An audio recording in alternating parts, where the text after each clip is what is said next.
So అట్లనే ఏది ఆమె చెప్పిన తర్వాత ఇక్కడ ఏది జయశంకర్ చూపెట్టిన కదా కురేషి ఆమె ఏం పాపం చేసింది మన ఆర్మీ ఆఫీసర్ వాళ్ళకి ఇచ్చిన విధిని నిర్వర్తించారు కాకపోతే మన మన మన యొక్క మనం సరిగ్గా ప్రిపేర్ కాలేదు లేకపోతే మన వాళ్ళకి సరిగ్గా ట్రైనింగ్ ఇవ్వలేదు కారణం ఏదైనా సరే వాళ్ళ ఎయిర్ డిఫెన్స్ ముందు పాకిస్తాన్ ఎయిర్ డిఫెన్స్ ముందు మనము సక్సెస్ కాలేకపోయినాం మనకే నష్టం చేసుకున్నాం తప్ప అది ఇక అప్పుడు ట్రంప్ అప్పుడు కూడా రెండు లాస్ట్ టైం కూడా రెండు మనయే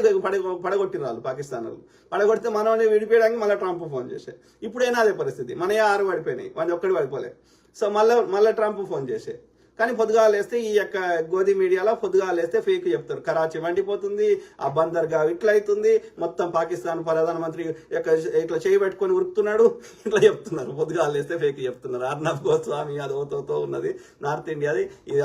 అలా కూడా అందరు ఆర్య బ్రాహ్మణం ఉండకూడదులే ఈ మీడియాలో కూడా అందరు ఫేక్ చెప్తున్నారు కదా ఆయన వాళ్ళు వచ్చేమో ప్రెస్ కాన్ఫరెన్స్ మాట్లాడుతున్నారు వీడు వచ్చేమో పాకిస్తాన్ సైన్యాధ్యక్షుడు పారిపోతున్నాడు మీ విదేశాంగ మంత్రి పారిపోయిండు ప్రైమ్ మినిస్టర్ పారిపోయిండు ఆయనేమో కంఫర్టబుల్ వచ్చి వాళ్ళు ప్రెస్ కాన్ఫరెన్స్ చెప్తారు లేకపోతే పార్లమెంట్ లో మాట్లాడుతారు అక్కడ ఏం కాలే పొద్దుగా లేస్తే బాడుకోరు ఫేక్ అనాది నుండి ఇట్లనే ఫేక్ చెప్తారు ఈ ఆర్య బాడుకోరు అర్థమైంది ఆర్య బ్రాహ్మణ బాడుకోరు ఆర్యులు నథింగ్ బట్ బ్రాహ్మణ బాడుకో బ్రాహ్మణులే కదా ఎందుకంటే ఈ దేశంలో వాడు రాగానే మిగతా వాళ్ళందరినీ వాడు శూద్రులు అనేసిండు వచ్చేటప్పుడు వాళ్ళ భార్య వాళ్ళ స్త్రీలను తీసుకురాలే కాబట్టి ఈ స్త్రీలను కూడా శూద్రులు అనేసిండు వాడుకో గలీజ్ నా కొడుకు అర్థమైందా సో ఆమెని కురేషిని కూడా అదే చేస్తున్నాడు ఆమెను కూడా ఏది నెగిటివ్ ప్రచారం చేస్తున్నారు ఆమె ఏమన్నది ఆమెకి ఇచ్చిన విధిని నిర్వర్తించింది ఆ యొక్క మిలిటరీ ఆఫీసర్ మధ్యప్రదేశ్ కింద ఆమె వీళ్ళకేమన్నది కానీ ఆమె మీద కూడా ఏదో నెగిటివ్ బురద వెళ్తారు పిచ్చిన కొడుకులు ఆ కురేషి అంటే ఆమె ఏమంటున్నారు Because I'm a Fauji kid, so that's why I've been exposed to the army environment. And I not only that, my great grandmother, she was with Rani Lakshmi Bai. She was a woman warrior. It runs in the family. Oh Rani Lakshmibai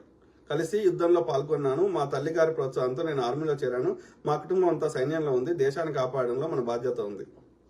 That was one of the reasons. My mother wanted either of us, because we are two sisters. She's in NCC, she's joining. Would you like to join? I said, if I'm getting an opportunity, I would like to. So I applied for it and I got it. And my grandfather, he used to say, he was also in the army, he used to say, Vayam Rashtre Jagriyam. It's our responsibility of every citizen to be alert and stand up for our country and defend the nation. So ఆమె ఏమన్నది ఆమెను తిడుతున్నారు ఎందుకు తిడుతున్నారో నాకు అర్థమైతలే మరి ఈ చెడ్డీ gang పోనరా మీరు దేశాన్ని రక్షించబడరా ఈ చెడ్డీ వేసుకొని మా దగ్గర ఎందుకురా ఈ తలకాయ నొప్పి షాకా గీకా అనుకుంటా పోన్రి పోయి ఆ బార్డర్లో ఈ లోకల్లో మా అనార్యులను ఇబ్బంది పెట్టే బదులు పాకిస్తాన్లో చంపోరి పోని బార్డర్లో మీరే బిఎస్ఎఫ్ తీసేద్దాం మీరే ఉండిపోరి ఈ ఆర్య బ్రాహ్మణులే చెడ్డీ వేసుకొని పిచ్చి బాడుకోరు ఆలోచించండి మిత్రులారా ఓకే సో అట్లనే ఇక్కడ మన దగ్గర ఏడవైనా కయ్యం పెట్టుడే ఈ బాడుకోలు ఒక్కటి పనికొచ్చేది చేయరు ఏదైనా కడదాము ఏదైనా అభివృద్ధి చేద్దాము మన బతుకులు మారుస్తాము ఏమి లేదు ఎంతసేపు కరాచీ బేకరీ దానికి ఎంత పెద్ద హిస్టరీ ఉంది వాళ్ళు సింధీ వాళ్ళు ముస్లిమ్స్ కూడా కాదు వాళ్ళు అక్కడ ఉన్నోళ్ళు దేశ విభజన ఎక్కడ ఉంది అక్కడ ఉన్నోళ్ళు మన విభజన అయిన తర్వాత మన ఇక్కడికి వచ్చారు బతకడానికి వచ్చినప్పుడు వాళ్ళకున్న ఆ కరాచీ మీద ఉన్న ప్రేమతోటి కరాచీ బేకరీ అని పెట్టుకున్నారు దానిలో ముస్లిం ఏడున్నారా బాడుకో తన్నొద్దా ఈ బాడుకోలేని చెప్పండి మిత్రులారా ఆడ ముస్లిం ఏడొచ్చిండు కరాచీ బేకరీలో కరాచీ అనేది ఒక ఊరు పేరు ఆడ ముస్లిం ఏడుంది అంటే అందుకే అంటున్నా ఉచ్చపెండ దాకుంటున్న బాడుకోలు ఆవు వద్దనే పారవోసుకుంటుంది ఆవు ఉచ్చాపుకుంటే ఆవు చచ్చిపీక్తుంది ఆవుది అపెండిక్స్ వలిగితే ఆవు పెండ ఆవు రక్తంలో కలిస్తే ఆవు చచ్చిపీక్తుంది అది 3 రోజులు అలా కుళ్ళిపోతే అలా బ్యాక్టీరియాలు వైరస్ వస్తాయి అది ల్యాబ్కి పంపిద్దాం అది ఎరువు లెక్క పనికి వస్తుంది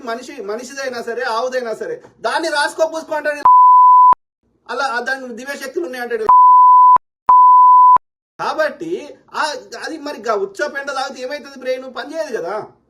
అందుకని వాళ్ళు పనిచేస్తలేదు వాళ్ళు దే కెనాట్ థింక్ మన నార్మల్ వ్యక్తులకు ఆలోచించలేరు ఆ బాడుకోలు కాబట్టి ఇట్లా చేస్తున్నారు వాళ్ళ బ్రెయిన్ పనిచేయదు కాబట్టి వాళ్ళు సైకలాజికల్ సిక్ పీపుల్ కాబట్టి వాళ్ళకి మన లెక్క ఆలోచించలేకపోతున్నారు కరాచీ అనేది ఒక ఊరు పేరు అని చెప్పి ముస్లిం పేరు కాదురా రే పిచ్చి బాడుకోలు ఏం చేద్దాంరా మరి ముస్లిమ్స్ ఏం చేద్దాం భారతదేశంలో ముస్లింలను చంపేద్దామరా మరి వేరే దేశాల్లో అందరు హిందువులను చంపేసినా మీకు బాధ కాదు ఎందుకంటే అలా బ్రాహ్మణులు లేడు కదా